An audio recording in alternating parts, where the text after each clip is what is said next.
Hello students, we are discussing the chemical properties of alkanes. We are continuing with the substitution reactions. This is part 2 of the substitution reactions in the topic chemical properties of alkane. So today we will discuss about nitration and sulfonation of alkanes, right? So first of all, nitration. What is nitration? Nitration, this involves the replacement of hydrogen atom by nitro group. In alkanes, we will replace hydrogen atom with the help of nitro group. This process is known as nitration, or we can say the introduction of nitro group into the molecule is known as nitration, right? We have to remember this very important point. At room temperature, alkanes do not react with nitric acid. At room temperature, alkanes do not react with nitric acid, right? Nitration, it will occur at higher temperature, right? For example, we have a methane, right? When it will react with nitric acid, the temperature required is 723 to 773 Kelvin. We will get nitromethane plus water, right? तो इसमें क्या है बच्चे, यहाँ पे एक hydrogen atom remove होगा तो ये CH3 बन जाएगा और उस हाइड्रोजन की जगह जो है नाइट्रो ग्रुप आ जाएगा और यहाँ पे जो है OH बचा होता है, राइट, लेफ्ट आउट है। जब NO2 ग्रुप यहाँ से जो है फ्री रेडिकल के फॉर्म में इसके साथ अटैच होता है तो यहाँ पे OH बच जाता है और यहाँ से जो H है, H और OH जो है वो कंबाइन होकर वाटर बन जाता है, राइट। तो हम मैकेनिज्म में जो है बात करेंगे, we will talk about the mechanism later on, right. This is ethane. When it will react with nitric acid under same conditions, right?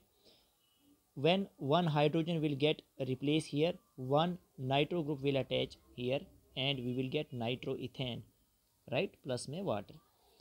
This is hexane, higher alkane. When we will treat it with nitric acid, right, under boiling, when the boiling takes place, the addition of nitro group will takes place here with the substitution of hydrogen and we will get nitrohexane. We will get nitrohexane in addition with water, right? जब हम hexane को nitric acid से react करेंगे तो simple boiling process पे भी जो है हमारे पास क्या है, नाइट्रोहेक्सेन अपीयर हो जाएगा साथ में वाटर। अब देखिए बच्चे, हम ये जो है अल्केन्स का केमिकल प्रॉपर्टी बता रहे हैं। तो अल्केन का जो भी केमिकल रिएक्शन है it proceeds via free radical mechanism. तो देखिए बच्चे, मैकेनिज्म किस तरीके से प्रोसीड होगा। Alkanes show free radical mechanism. तो अब सबसे पहले स्टार्टिंग जो होगी, चेन इनिशिएशन स्टेप जो होता है, जो नाइट्रिक एसिड है, तो यहाँ पे फ्री रेडिकल किस तरीके से बनेगा। ये नाइट्रिक एसिड का स्ट्रक्चर है HNO3। तो सिंगली बॉन्डेड ऑक्सीजन जो है ये नेगेटिवली चार्ज होता है, राइट। हीट के प्रेजेंस में जो है ये होमोलिटिक क्लीवेज होगा यहाँ पे, राइट। तो ये OH फ्री रेडिकल और नाइट्रो फ्री रेडिकल फॉर्म होगा। फिर सेकंड स्टेप में क्या होता है, जो हमारे पास चेन प्रोपगेशन स्टेप होता है कि जो भी हमारे पास अल्केन है वो फ्री रेडिकल के प्रेजेंस में जो है होमोलिटिक क्लीवेज होगा और ये R फ्री रेडिकल और जो H फ्री रेडिकल और OH फ्री रेडिकल ये कंबाइन होकर वाटर बन जाएगा। और थर्ड स्टेप जो होता है हमारा चेन टर्मिनेटिंग स्टेप। अब जो हमारे पास अल्केन का फ्री रेडिकल बन गया और जो हमारे पास नाइट्रो फ्री रेडिकल बना हुआ है, ये दोनों कंबाइन होके, क्योंकि 2 इलेक्ट्रॉनिक बॉन्ड बनता है तो nitro alkane we will get, right. तो ये हमें याद रखना है, ये nitration. One very important point we have to remember here is that in vapour phase nitration, if the nitration is taking place in vapour phase, then carbon carbon bond of the alkane में break. जब vapour phase में nitration होगा alkane का तो carbon carbon bond भी टूट सकता है। वहाँ पे ज़रूरी नहीं है कि कार्बन हाइड्रोजन का ही बॉन्ड टूटे, राइट। जैसे CH3 सिंगल बॉन्ड में CH3, this is ethane. when it will react with nitric acid in vapor phase, right, same temperature 723 to 773 Kelvin। तो यहाँ पे हमारे पास हो सकता है कि कार्बन हाइड्रोजन बॉन्ड टूट के जो हाइड्रोजन रिप्लेस होगा वहाँ पे नाइट्रो ग्रुप आ जाए तो ये प्रोडक्ट बन जाए, ए प्रोडक्ट, ठीक है, नाइट्रो इथेन बन जाए। या ऐसा भी हो सकता है कि कार्बन कार्बन बॉन्ड टूट के हमारे पास जो है यहाँ पे जो CH3 फ्री रेडिकल बनेगा उसके साथ नाइट्रो ग्रुप अटैच हो जाए फ्री रेडिकल में, राइट। तो नाइट्रोमीथेन बन जाए प्लस वाटर, राइट। तो इस तरह से यहाँ पे क्या है कि 2 तरह के प्रोडक्ट्स बनने की पॉसिबिलिटीज़ हैं, राइट। तो मैकेनिज्म देखते हैं इस रिएक्शन का कि how this reaction proceeds, right.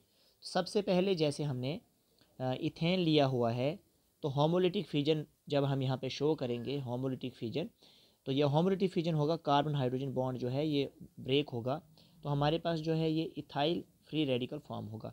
Ethyl free radical nitro free radical से रिएक्ट करके इन दोनों इलेक्ट्रॉन से एक बॉन्ड बन जाएगा, तो नाइट्रो इथेन बन गया, तो ये ए तरह का प्रोडक्ट बन गया। अब जो बी प्रोडक्ट है, जब कार्बन कार्बन होमोलिटिक फ्यूजन से ब्रेक होगा तो मिथाइल फ्री रेडिकल बनेगा, ये methyl free radical nitro group से कंबाइन होकर नाइट्रो मीथेन बन जाएगा। So this is the mechanism in which reaction proceeds, right. अगर हमारे पास जो है ये प्रोपेन है और हम नाइट्रिक एसिड के साथ रिएक्ट कर रहे हैं, फ्यूमिंग नाइट्रिक एसिड है, राइट, टेम्परेचर क्या है 673 केल्विन, तो हमारे पास जो है पॉसिबिलिटीज़ है कि नाइट्रो प्रोपेन भी बन सकता है, राइट, 2 नाइट्रो प्रोपेन भी बन सकता है, राइट, नाइट्रो इथेन भी बन सकता है और नाइट्रो मीथेन भी बन सकता है, साथ में अदर प्रोडक्ट्स भी बन सकते हैं, तो वैरायटी ऑफ प्रोडक्ट्स बन सकते हैं, राइट, जब हायर अल्केन्स को हम nitric acid in fuming state जो है रिएक्ट करें। तो 25% बनने के चांसेस इसके हैं, 40% ये बन सकता है, 10% ये, 25% ये, और जो रिमेनिंग परसेंटेज है वो अदर प्रोडक्ट्स, राइट।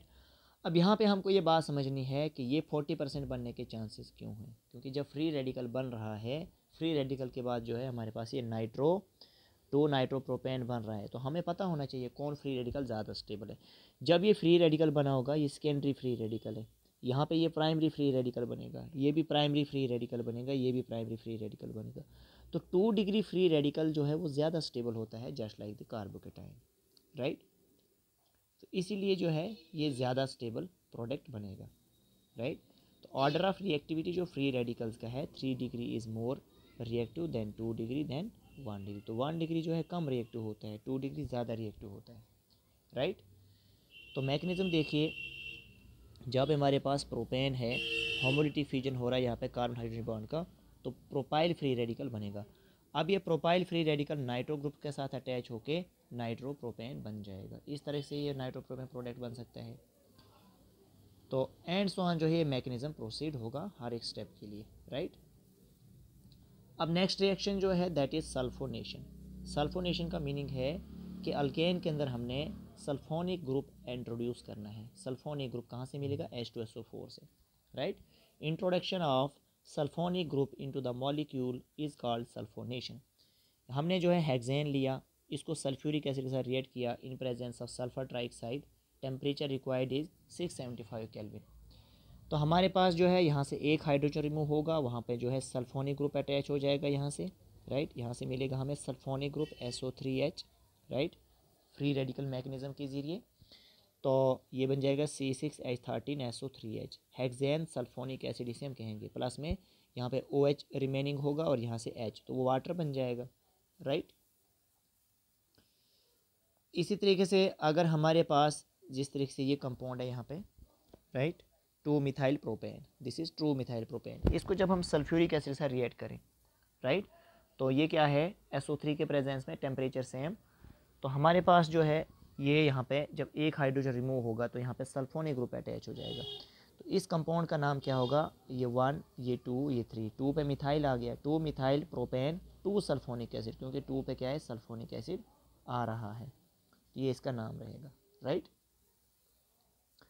अब मैकेनिज्म देखते हैं कि how this reaction proceeds. Sulphonation जो है कैसे प्रोसीड होता है। सबसे पहले हमें H2SO4 का स्ट्रक्चर पता होना चाहिए। This is the structure of H2SO4, ये H और ये H2, ये S और 4 ऑक्सीजन, राइट।